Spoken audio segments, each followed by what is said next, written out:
Alright guys, welcome back to Formula 1 news. Going into the Brazilian Grand Prix, the rumour mill continues to do the rounds as to what the respective performance of all the cars is going to look like in just a few weeks' time when they turn up to Barcelona for the first part of pre-season testing. We know that Mercedes will be powering 4 teams next season, their own, McLaren, Williams, and now Alpine instead of Aston Martin. The Alpine guys, they shut down their engine project, and many of those individuals ended up at Ferrari building the upcoming engine for 2026. Reports though emerging today say that having joined Ferrari, they found an even worse engine predicament than they found themselves in an Alpine. Are these rumours true? Very much interested to your thoughts in the comments in terms of the competitiveness of these cars next season. Hit the like button if you enjoy. Subscribe if you're new as always. There's honestly so much to get into today. We're going to start, of course, it's Sao Paulo Grand Prix. This is what Ferrari came out with. Few updates on this. There's actually one key update I did want to discuss, which is why we're going to talk briefly about Formula E. Barely ever touched Formula E on the channel. It's not something that massively intrigues me, although there are quite a few notable drivers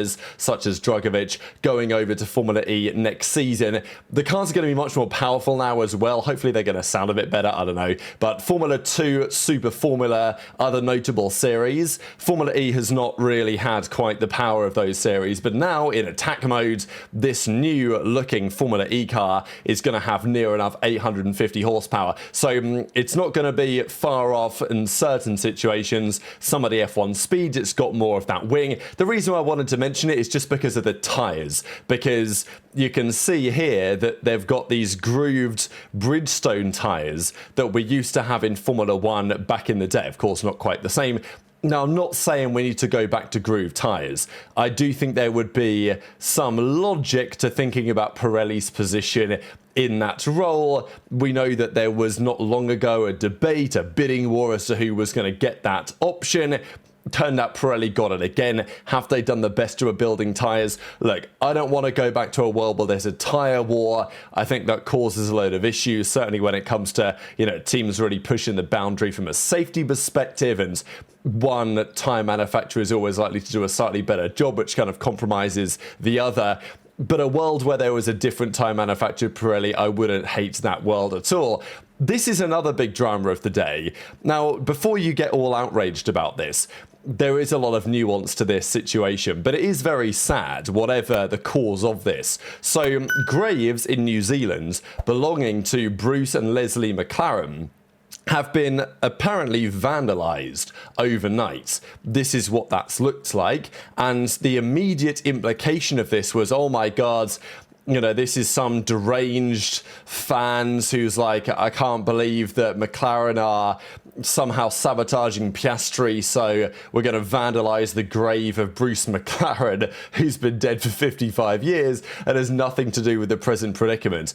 Now, and therefore we saw tweets like this: you absolute cowards, this is just sport, your dislike of an F1 team doesn't justify you defacing his family's grave, I hope you rot. Now, understandable reaction if that was actually the case, but if you go to the article and you scroll a long way down, because I think they kind of wanted to paint this narrative a little bit, but when you get all the way down to here, you'll find the following. So, she said that the person who vandalized the McLaren family graves had also damaged other graves nearby. So this was not like a targeted attack in what she said appeared to be an attempt to repair them. Someone has obviously decided that the graves are in such a sad state and that they know what they're doing, so they've put gel bleach all over about 14 headstones and they've had a crack at painting them and have clearly done a terrible job. So, look, just to make it clear, it's not what people initially thought. Does it make it not very sad? And, I hope that they can find a way to restore them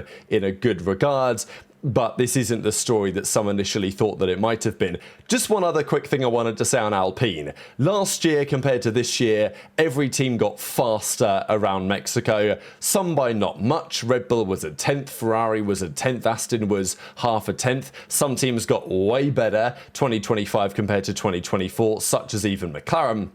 But the Alpine was somehow 6.5 tenths slower this year than it was last year. Now, of course, you can analyse why that was the case in all this. The reality is that they turned up to Brazil last year and somehow scored a double podium. That ain't happening this time around, right? And yeah, Colapinto's done a good job compared to Gasly lately and has therefore, we believe, earned his spot.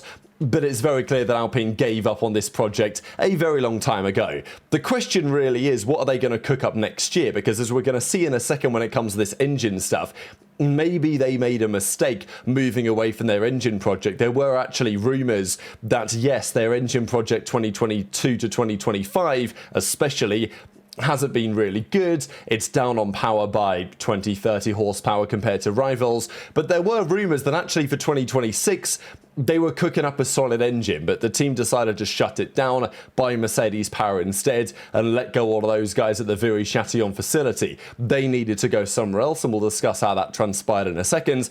But Alpine are putting a lot into next year. They hope that the Mercedes partnership will, let's say, signal a new era for the team.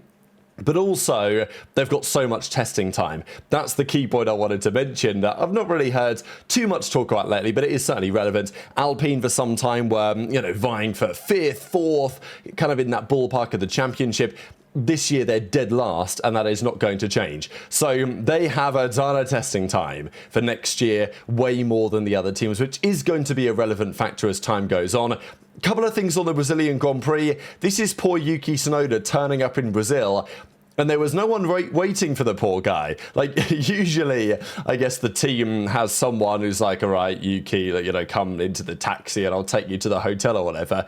But yeah, Yuki's turned up, and I do feel bad as well because, he's getting filmed here, and he's trying to, imply to the person filming him, look, don't film me, please. But, well, unlucky. I guess this is what happens. So, yeah, I feel kind of bad. I'm not really sure what the whole story about this is, but I know that people are looking into it and saying, damn, Red Bull really, they don't mess with Yuki like that anymore. Maybe that's a sign of a decision that is still yet to come. Mentioned Bridgestone earlier. This is one of the reasons why that has been discussed, certainly on the Pirelli front. This has been the strategy of the race winners. They've had a couple of wet races this year, but in the dry races, and excluding Monaco, which was, well, predetermined in terms of what they had to do, China was a one-stop, Japan was a one-stop, Bahrain we had 2 stops, Imola we had 2 with a late safety car, Spain we had 3 with a late safety car, Canada was 2, Austria was 2, but certainly since the summer break, really. I mean, if you look at some of these recent Grand Prix, Spa 1-stop, Hungary 1-stop was the winning strategy in the end, although Piastri went for the 2-stop, Zandvoort was 2 with a late safety car, Monza 1-stop, Baku 1-stop, Singapore 1-stop, Austin 1-stop, Mexico 1-stop winning strategy. And guess what? We got more of that to come this weekend, and we'll see why. Hamilton's it's just a procession nowadays. And next year, they're doing a sprint race in Singapore. Good luck with that one. Hamilton says we won't get an overtake in 19 laps. New circuits usually lack soul. Before, the runoffs were grass. If you went off, you ended up in the gravel or damaged the car. I think what he's trying to say is that, nowadays, maybe places like Mexico, you do what you want when it comes to incidents such as turn 1. Now you just open up and rejoin the track. I don't like it much, but that is the reality. So some frustration from Hamilton about the state of affairs. But this is why it's probably going to be a one-stop, and this is why I think we've got to hope that it rains, because Pirelli are cooking up an absolute masterclass. Last year they brought a C3, C4, C5 tyre. This year they've gone a step harder than that. So, and we know that the C5 in Mexico a couple of weekends ago was comfortably doing 35 laps, right? If not more potentially, and Verstappen had no tyre deg on that C5. So we're going even harder this year. It means that if it is, given the challenge of overtaking, the level of dirty air, the similarity in performance of the top cars, if it's a dry race, there is no way anyone is going for a 2-stop, unless it is, unless it's a safety car or something along those lines. But, I mean, yeah, Pirelli are cooking up another one-stop here, which is why I think we've got to hope there is some rain this weekend. Again, we talked about it yesterday. It looks that for qualifying and for the sprint on Saturday, there's certainly a good chance of rain. That remains true as well on the Friday. Sunday, not so clear. It may well be a dry race on Sunday, but it's also expected to be somewhat stormy and somewhat gusty as well. Gust up to 75 kph. The temperature's relatively middling. This is what BBC has to say. So on the Friday, you're looking at kind of 50%-ish, possibly something going on there. Saturday looks pretty likely of rain, but not as guaranteed as it did before. It looks like it's going to be earlier in the day when the rain is going to happen, and then Sunday it's still possible. So things will change very quickly, but likely rain will affect the weekend to a certain extent. Now, Zach Brown said something quite remarkable on the Beyond the Grid podcast, because he was asked, who would you prefer to win, effectively? Would you prefer Lando? Would you prefer these type of questions? And look, whatever he says is in response to that is maybe not going to be his true opinion, but he did say something kind of interesting. In the event that 2007 happens again, I'd rather have that outcome than all the other outcomes by playing favourites. So effectively what he's saying is, I'd rather lose the Drivers' Championship than choose a favourite, choose a winner, and back them to the hilt, as it were. I think that's kind of the implication. Of course, 2007, Lewis Hamilton and Fernando Alonso were tied on 109 points at the end of the season. Both McLaren drivers, Kimi Räikkönen won by a single point in the Ferrari. Still to this day, Ferrari's most recent championship win. Talking of Ferrari, we've got a couple of things to mention because one of their drivers might end up at Aston Martin. So, according to Ralf Schumacher, again, it's Ralf Schumacher, take it as you will, but I will say there is some logic behind this discussion on what Aston Martin are going to do. He says they're already looking for a new driver in 2026, the latest in 2027. So this is quite a turnaround. I mean, reportedly, they might be looking for someone right here, right now for 2026. Do we believe that? I mean, they've pretty much confirmed it's Alonso and Stroll for next year. Yeah, Stroll's getting cooked. There've kind of been further confirmations of rumours that actually Stroll was thinking about calling it a day not that long ago. And he has scored a decent amount of points, to be fair, this season, but he's still been getting circles ran around him by Fernando Alonso, certainly on more of the drivers' tracks. And I wouldn't expect a different story in Brazil upcoming as well, especially if the team is going to get particularly serious, particularly competitive. I think it's got to be clear to Lawrence Stroll that Lance is never going to be a world drivers champion. You know, he could be a world constructors champion, possibly, if Aston were to win it. Maybe if the car is so much better than everybody else's, he could win that. But I still think that Stroll would be better spent in the Aston Martin WEC project than he would be in their Formula 1 car. And also Alonso is going to retire at some point. He basically said that if 2026, you know, if it's not really going to plan, he might want to stay. But if it does deliver, then, you know, he'll just try and do what he can, have a good final season and then call it a day effectively. So, you know, certainly in 2027, I would be shocked if it's still Alonso, Stroll and Aston Martin, maybe even next year. But we know that there's interest in Verstappen, obviously, but you can't get Verstappen. So who else do you get as, let's say you need an urgent driver? Who do you go and try and get? Good question. Certainly for 2027, I think. George Russell is obviously a candidate of all the drivers who have been considered to be available relatively recently, especially if Max were to end up at Mercedes. Russell is not going to want to go to Red Bull because in the hypothetical scenario where Max is leaving Red Bull to go to Mercedes, Red Bull will clearly not be the place to be. So George will not want to go there. Maybe Aston Martin's an option.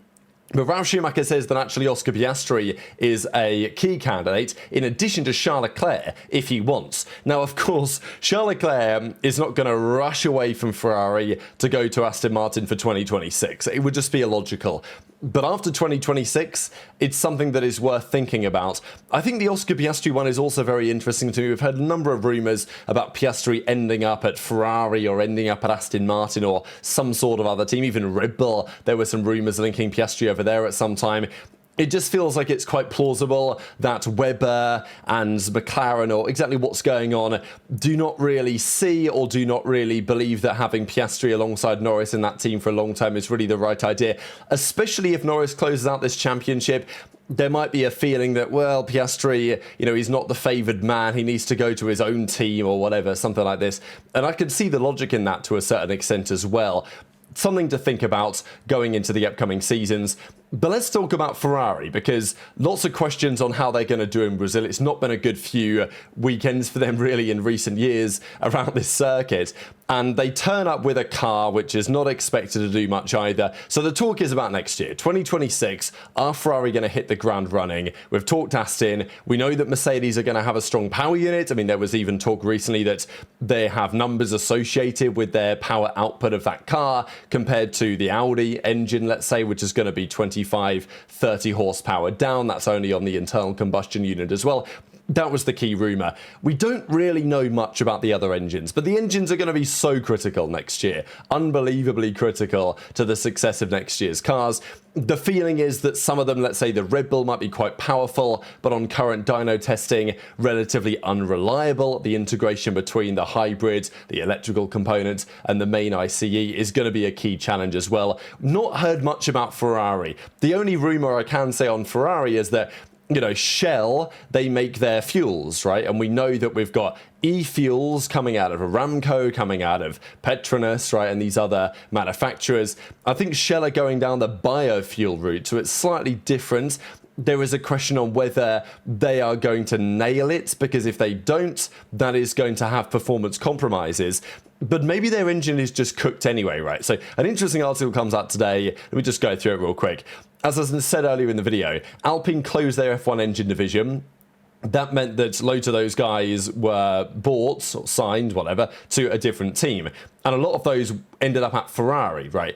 As I said earlier, there was a rumour the Renault's engine was actually pretty good for 2026. It was better than the rumours initially suggested. So as a result, Ferrari have utilised Renault's exit as an engine constructor by hiring some of their staff. This is according to Formula 1.Italia, which reports that a new recruit to Maranello and from Alpine's Renault engine division are not impressed by what they have seen. Some of the arrivals from Alpine have even rejected Ferrari's work, going on to say a collection of the technicians who have left Renault to join Ferrari fear that the Scuderia's 2026 regulations engine has actually performed worse than the French brand's power unit did on the preliminary bench tests before the closure of the engine division. While Renault prematurely pulled the shutters down, the engineers who left Viry believe their bench test data was stronger than Ferrari's early findings. Ferrari will now hope their hires can improve the power unit. So it's a pretty rough time to be a Ferrari fan, right? Because there's all sorts going on.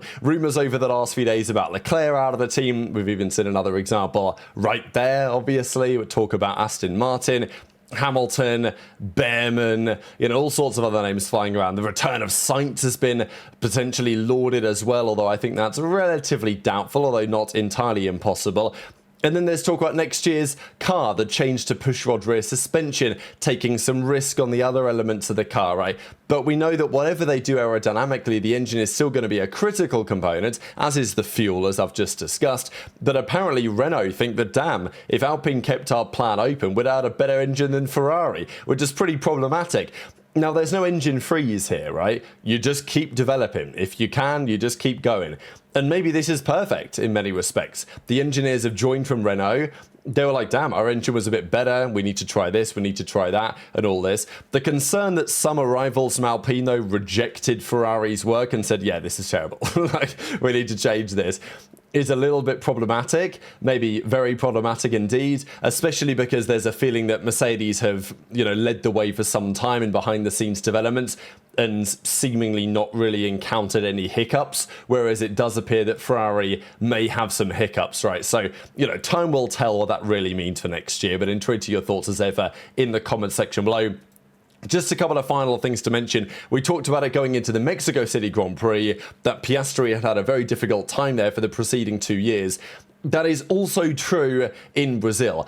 It's got to be said, right, last year and even the year before, but certainly last year, Piastri's slump in these few Grand Prix was notable, but it wasn't talked about as much because he wasn't in the title conversation. This year, he's had, frankly, a similar slump at similar circuits, but it's been the key talking point of the championship because he was leading it until rather recently. 2023, he qualified 10th and finished 14th. In 2024, he qualified 8th and finished 8th. He had a better time in the sprint, but in the main race, it was not a great time for Piastri. Now, as I say, this year it may not rain anymore as it did last year, of course, so that may provide some advantage, but yeah, it's pretty remarkable that in Mexico, we talked about his struggles there the preceding couple of years. That is also true in Interlagos. And Max Verstappen and Lando Norris will certainly be hoping for a repeat. So very much intrigued to your thoughts on all of this stuff in the comment section below. These are the UK related timings for the weekend. Hit the like button if you enjoyed, subscribe if you're new, take care, and I'll see you next time.